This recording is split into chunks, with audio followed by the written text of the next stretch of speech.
Hey everyone, now today we're looking at a great way of practicing chords, okay? Now the best thing I think you can do if you're a musician and you want to play any sort of instrument, I reckon there's two great things that you can do is slowly work at training your ears.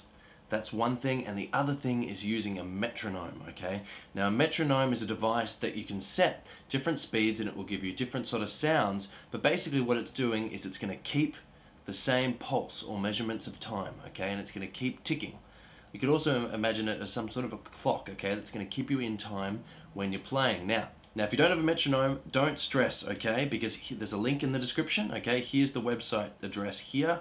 It's a free metronome. All you need is speakers, okay, and it'll just be clicking away. You can set the tempos, okay. Now you see on the left side of the online metronome all these different times, okay. Now the slowest is all the way at the bottom and about the middle to the left, and it's 40 BPM. Now 40 BPM, or beats per minute, or clicks per minute of how many times you'll hear, okay, those pulses or those beeps or clicks, whatever you set the sound to. Now one of the best methods I reckon you can practice chords is to set a slow metronome speed and to make a sort of a game. Grab a sheet of paper, grab your guitar. Now the best way to do this is to just set a slow metronome marking. So let's do that. Let's set 40 beats per minute.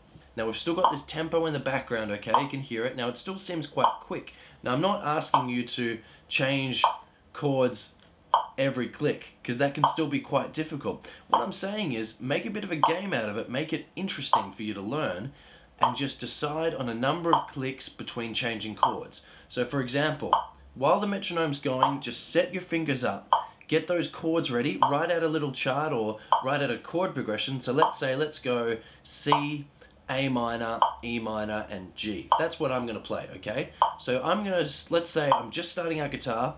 I'm going to say 10 clicks. So let's get the first chord ready. Okay, sounds good. So now we're going to play 10 clicks between chords. Okay, here we go. So 1, 2,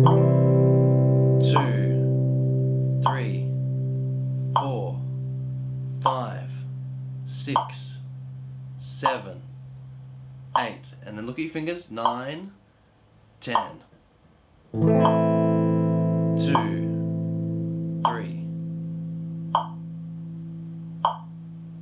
6, 7, get your fingers ready, 9, 10. So the idea is that you've got that metronome going, and although it seems quite quickly, you work out what's a good tempo for you, and then how many beats or how many clicks between changing chords. So get that first chord ready. It's important. Make sure that it's sounding good. All the strings are nice and clear, okay? Then maybe before you begin, just play through the other chords.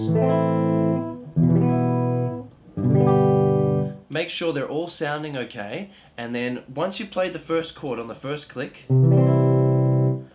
count in your head the other clicks that are going on so you don't lose your place, and count up to 10 or 15 or 20, whatever it takes, okay? And then while those clicks are sort of going on the background, go, okay, well I've got 7 more clicks, so the next chord's A minor, so I'll get my fingers ready. Okay, I've still got 2 clicks to go, okay, and then strum when it's the time. And then now you've got the next number of clicks, how many you've decided, to get the next chord ready, and then the next chord ready after that many clicks, okay? So the best thing about this is if you've written down a tempo marking, okay, and let's say it's really, really slow. Let's say you've got 40 beats per minute, but you have 20 clicks. So you've got one chord, and then 20 clicks later, you've got another chord. If that's the level that you're at, that's fine, then that's the level. It doesn't matter. It's really, really important to get these chords happening smoothly and to get them sounding right than it is to rush them, okay? If you rush, then you'll start playing out of time. It's not going to sound great. The chords won't sound good. It's more important that you go slowly but nail every chord progression that you play than getting fast and then all sounding mushy and not sounding great, okay? So if it's 20 to begin with clicks or even more, doesn't matter. The point is, find the number of clicks that works for you and then write that on the piece of paper. Let's say you're just practicing 2 different chords, C and A minor, okay? Just going for those 2 different chords.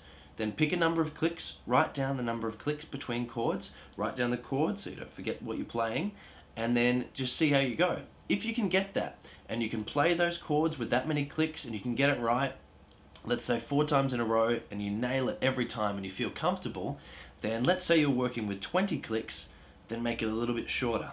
Push it down to 18 clicks. Then you get 18 clicks right and it sounds awesome. So you move up, maybe move up to 15 clicks. And then once you've got that right, maybe add in another chord, okay? Then get that right again, that 15 right. Then maybe go down to 10 clicks between chords, what we were playing just there, okay? Then once that's right, maybe add in another chord. Now if you get to any trouble, you can play maybe C and D minor, and A minor, and E, but you struggle getting in that F chord, okay, because it's a tricky chord to begin with, then slow it down again and maybe pick 2 chords like C and F, or G and F, and focus again on having a big amount of space and 20 clicks between chords. So C to begin with, then 20 clicks, F, or start with F and then change up to C and then back to F.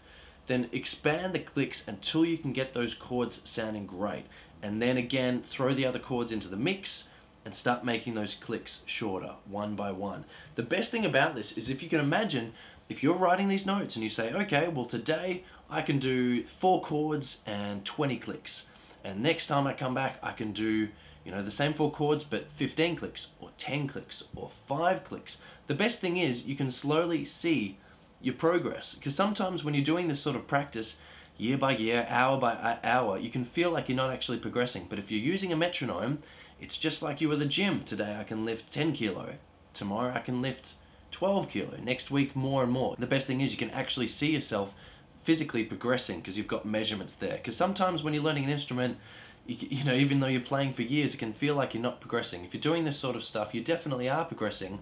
And this way you can actually write down the measurements. So it's a great mental game to play as well. You can actually see that you're improving, okay? That's the best way, I would say, practice chords to begin with. You've learnt the chords, now you just need to practice changing them. And this is the best way. You've got a free metronome here, it's a great resource, and just play a game. If you know other guitarists that play as well, you know, maybe challenge them. Maybe say, you know, I can change these chords within 10 clicks, and then they say, well, I can do it in 8.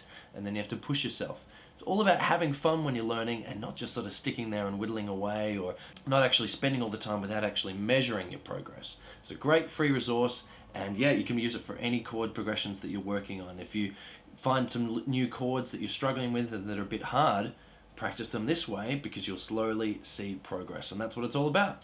Well done guys, see you again, bye.